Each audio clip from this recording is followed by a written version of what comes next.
Hello and welcome to the program.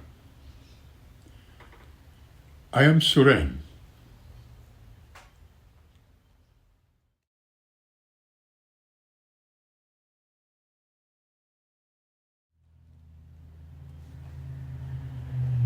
Are you an artist also?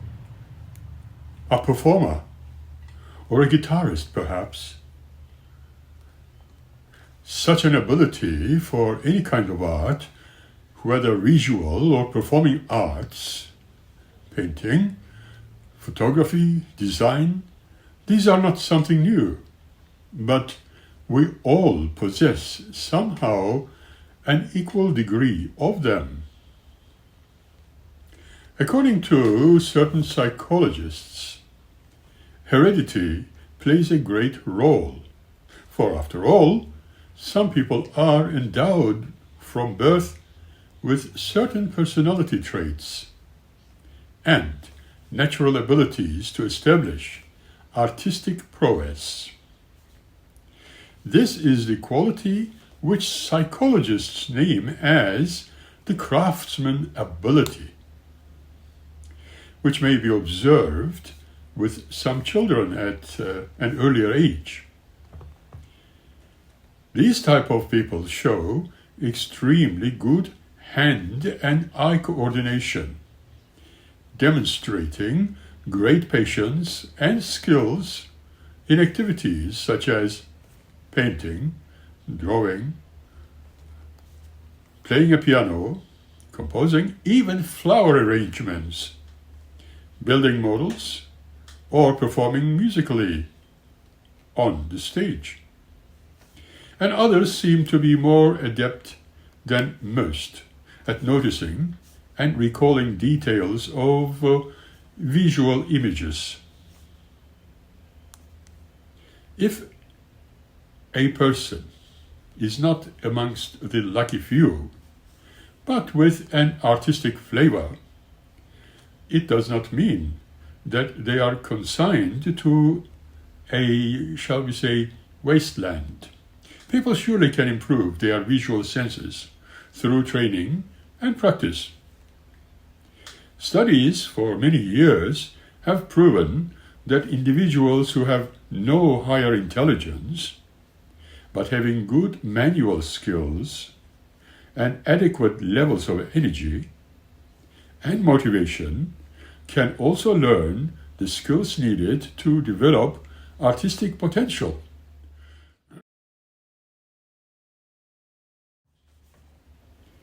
There are several exercises one can think of or consider, and they would help you discover your own artistic aptitude and even your ability to perceive and to understand the way light and shadow work. Therefore, appreciating what creates the good design and composition.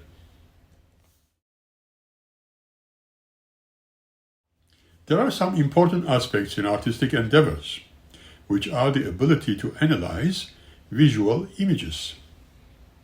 Your sense of design would then reflect your ability to perceive and respond to principles of aesthetic order and to understand what kind of patterns and other arrangements of the visual kind you are interested in. As with decorations, for instance, and furnishings in a room, imparting feelings of unity, symmetry, and balance.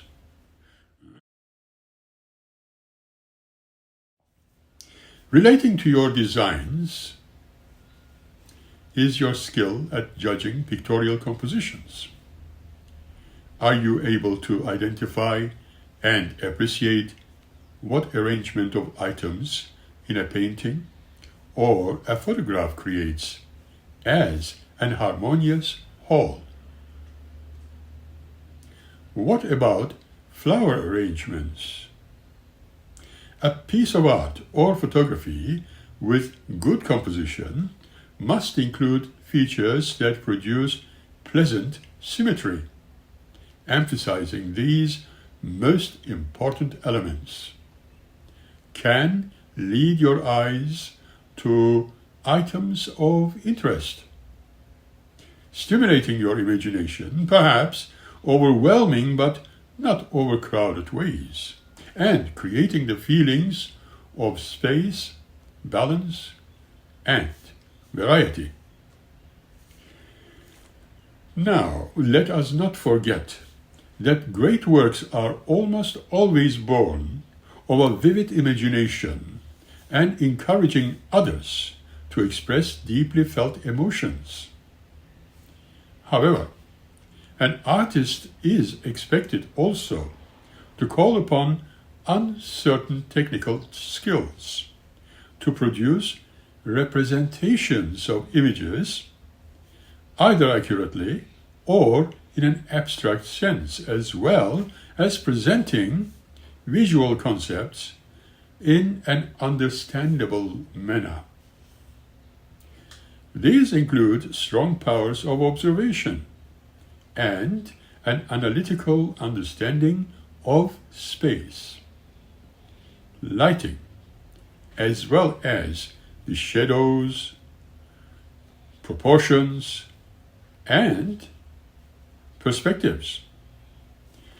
The successful artists are thus those kind who can combine analytical skills and aesthetic sense with the power of their great imagination. How can one improve one's artistic potential? To cultivate such skills, one must obviously practice variety of forms, variety of artistic expressions such as sketching or painting.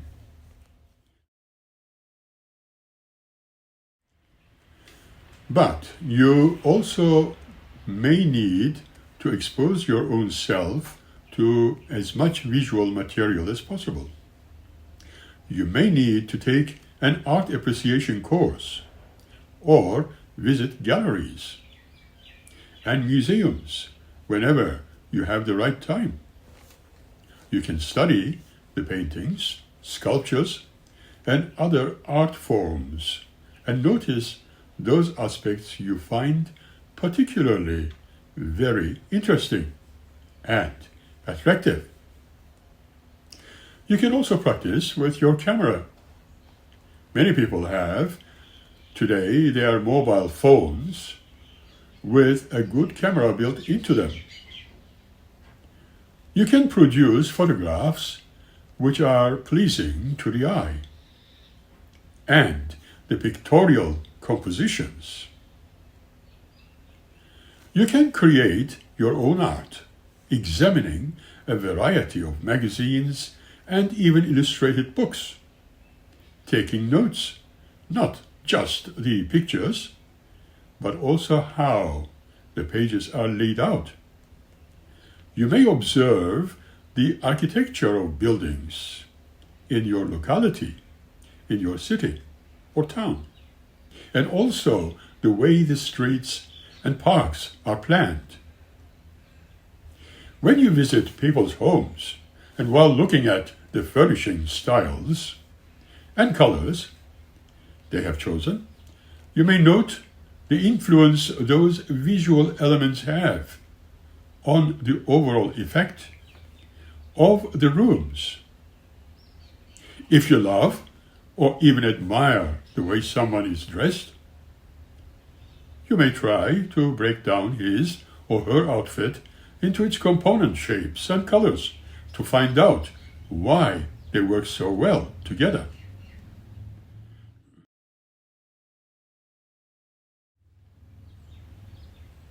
You too can discover that this one area of skill improves as you practice. For instance, if you are exposed to a rich variety of visual stimuli, as with sceneries in different countries, for instance, you may have the opportunity to develop your powers of observation. At the end, creative imagination will have a wealth of material to call upon, and some people may be born with artistic talents, while many others have the potential of developing, even improving, their aesthetic sense, which you may be interested in here.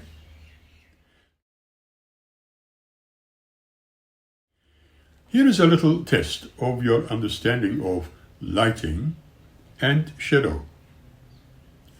Look at the shaded surfaces of the buildings in the scenery of a city and decide whether the light is coming from the point A or point B or point C. You will soon discover where the light is coming from. This may require some knowledge of, you guessed it, perspective.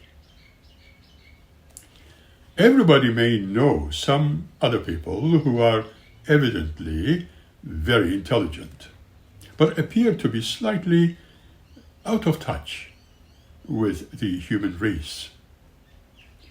Such people show little instinctive comprehending or appreciation of the other people around them. They take no interest in what motivates those people and have little empathy for what they may be feeling. Such individuals may possess considerable talents. We don't know. And their careers come too little or simply into nothing. What these kind of people are like is most certainly very interpersonal. Intelligence and knowledge based on comprehension of humanity. Conventional accounts of intelligence, concentrating heavily on a grasp of the world of ideas, rarely pay much attention to impersonal skills. Yet people who possess above average interpersonal intelligence are often natural leaders, arbitrators, judges, barristers, solicitors, doctors, and teachers, you name it. They tend to be intensely interested in and curious about those around them, and they are often highly skilled at interpreting subtle signs that reveal people's emotional state. Some of those emotions that people feel are expressed in non-verbal ways through bodily language. In one's own relationships with friends, acquaintances, family, and understanding of the body language may be of some use in helping one to sidestep confrontations or put other people at ease. In any business, such an understanding can lead you successfully in closing a deal or act as an early warning device to alert you when it's time to back off. And when you are spending time with people who want to impress you, you certainly can use your knowledge of non-verbal language to present yourself in the most acceptable way, encouraging others at the same time to be more receptive towards you. Non-verbal tip-offs to people's thoughts and emotions come in many shapes and forms. But the most important one is the eye contact. Too much contact with strangers can be wrongly interpreted as a threat or an insult, while too little is regarded as a sign of dishonesty, shyness, or lack of interest. What we are talking about here is that how we look at people, how long we hold their gazes, and how often we look away can make vital difference to the outcome of any encounter. Looking or staring both communicate a great deal, but what is said is often determined by how long the eye contact lasts. When the eyes of people lock, each is aware or conscious that they have the other's attention. If they remain locked for any length of time, each one of them also start having the other's interest. We also discover that by the time people reach their teenagers, most have acquired an instrument of knowledge of the acceptable looking time, and they rarely overstep this boundary unless they consciously intend to provoke a response. That is why prolonged eye contact usually occurs only in two conditions. First, when one wishes to communicate an intense interest, attraction, or love, and second, when one's intention is to be openly confrontational, hostile, and antagonistic. People usually give signs of interest and encouragement to one another in a number of different ways. You know what we are talking about. In conversation, they tend to incline their bodies and angle their heads and feet toward each other. The interested listener usually looks at the speaker more often and for longer period than when talking to himself or herself. In both, the listener, on the other hand, often looks away from the speaker. Have you noticed this? Now, gestures also provide a reliable and often subtle guide to how people feel towards each other. Open gestures, such as the arms outstretched in a welcoming way and communicating warmth, trust, and friendliness. When talking to men, the women adopt an open gesture with arms and legs crossed. With strangers, however, they usually cross their arms and legs in a closed gesture that communicates awareness and, shall we say, sexual unavailability.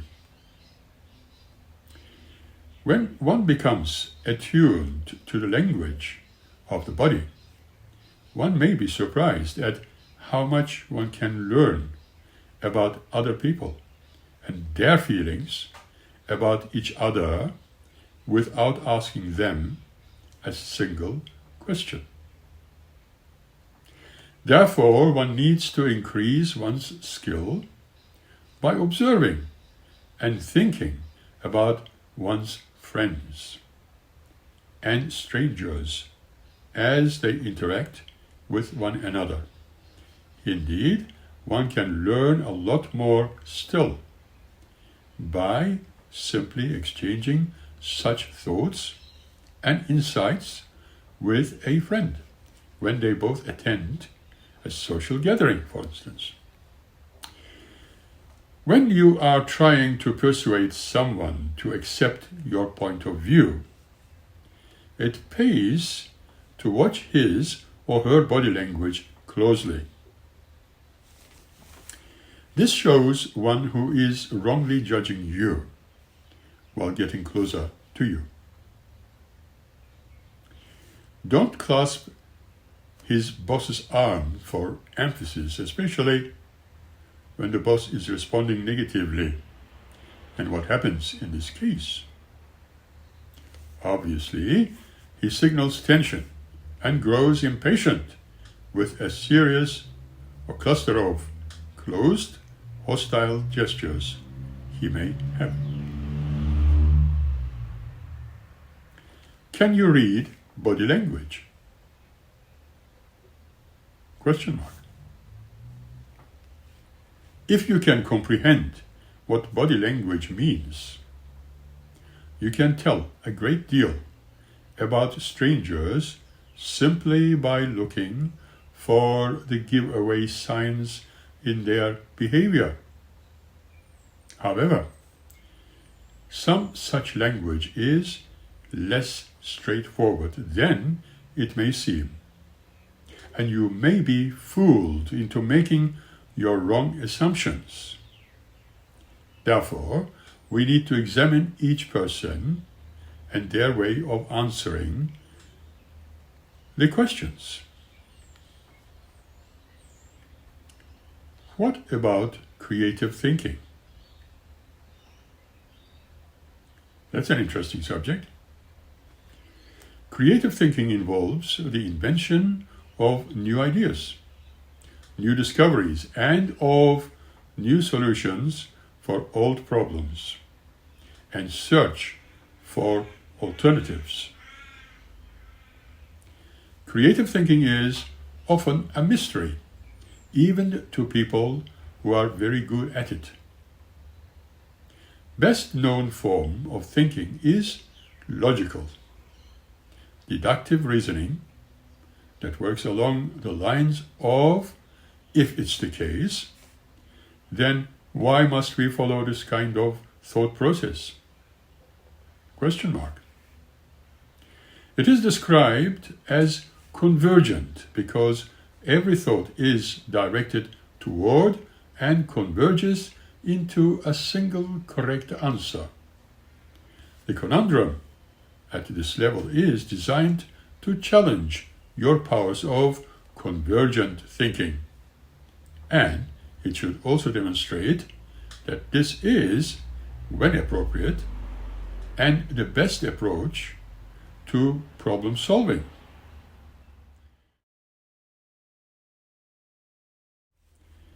Divergent thinking, on the other hand, means generating several possible solutions to a problem instead of aiming for a single right answer. This is more in the spirit of creativity. For instance, imagine that video systems, or let's come down to earth, television sets were made obsolete by a new form of information or invention. What possible uses could you find for all those redundant TV sets? I was reading this some time ago. Some people respond to this question enthusiastically with such answers as both of them together into prefabricated walls, or even use them to make contact lenses for giants, are showing the creative power of divergent thinking. Another form of creative thinking was popularized in the 1960s by British psychologist Edward de Bono. Lateral thinking as opposed to the more usual vertical thinking. Vertical or logical thinking involves building one idea on top of the previous one, like, for instance, sticking toy bricks together. And the lateral thinking is like scattering bricks across the floor to make new and surprising patterns. So that's the difference between the two.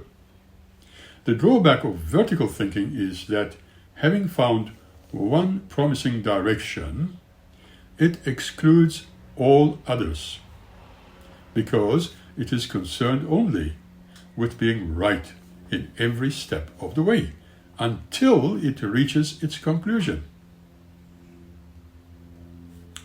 What about divergent thinking? Divergent thinking seeks to find as many solutions as possible to a problem. Not one right answer can be found in this. One well-known test of divergent thinking asks you to name all types of people or professionals. That can be symbolized by a feather, for example. You may be familiar with writers' quilt pens. You could mention of a duet manufacturer, or you could suggest ballet dancers because of the lightness. While some of these questions or options might seem more appropriate than others, they all have a valid connection with the feather symbol. To test your creativity, try to think of them as many other examples as you can. Let's call them limitless thoughts. Your thoughts diverge when you try to solve a problem that has an indefinite number of answers, such as naming all types of people and professions that a feather could symbolize.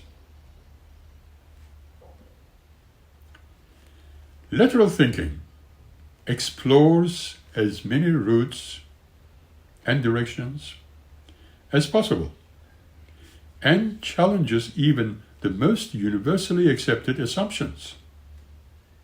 However, most of the material produced by natural thinking may be worthless, but it always holds the possibility of arriving at a completely new, brilliantly effective solution to a problem.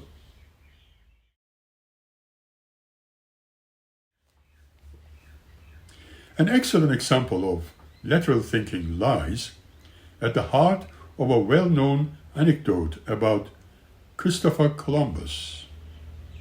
I read this one too. After he had returned from America, Spanish courtier, I should say, expressed to him the opinion that anyone could have sailed west until land appeared, and his voyage appeared easier to those who had thought it impossible. In reply, Columbus said to the courtier, a problem that would appear equally simple once the answer was given. He asked the courtier to stand an egg on its end. The courtier tried and pronounced the task being impossible. Columbus then brought the egg down firmly on the table, crushing the egg at its base so that it stood upright. The courtier protested that he had thought the egg should not be damaged.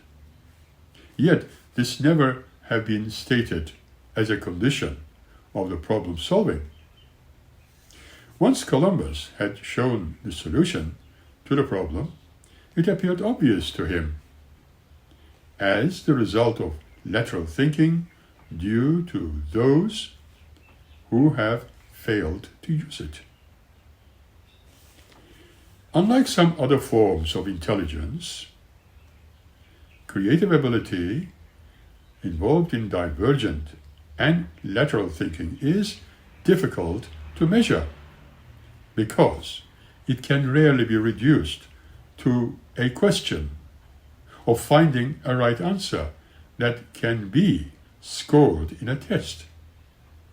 It is certainly not the same as the mental ability measured by IQ tests. According to Bono, many people are highly creative without having extraordinarily exceptional intellectual gifts. Research in the 1980s confirmed this view, showing that people generally regarded as creative tended to have above average IQ scores, but those with the very highest IQs were not necessarily the most creative. How creative do you think you are? Think about it. One common sense, in a way, to determine whether you could be a creative person is to think back to the problems you have faced in the past and remember the way you solved them. Life indeed presents us with ways and tricky problems. Some of them are simply practical posers, in a sense, similar as how to get a stubborn lid off a jar or how to open the locked drawer or cabinet containing important documents when you have lost the key. Did you come up with effective solutions? If so, you probably have the capacity that you can approach considerably more complex problems. Making the best of your potential creativity demands a certain attitude of the mind. People with a proven record of creativity tend to be independent and non-conforming, and they possess an internal motivation that does not depend on rewards from the outside world. They do not assume that the status quo exists for a good reason.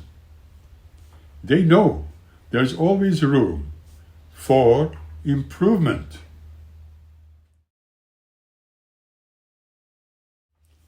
To bring out your most creative ideas, you will have to be flexible in your thinking. Allow your mind the freedom to explore even the most unlikely avenues. The best solutions can appear in the most unexpected ways. Do not automatically reject ideas that seem, at first sight, to be foreign or just ridiculous. And don't be satisfied with the most obvious answer to a problem. There may be a more fruitful solution just around the corner. I would like to say the usual words I use every time we finish an episode. Keep smiling and be very happy. We will be meeting again in here by the next episode. Thank you.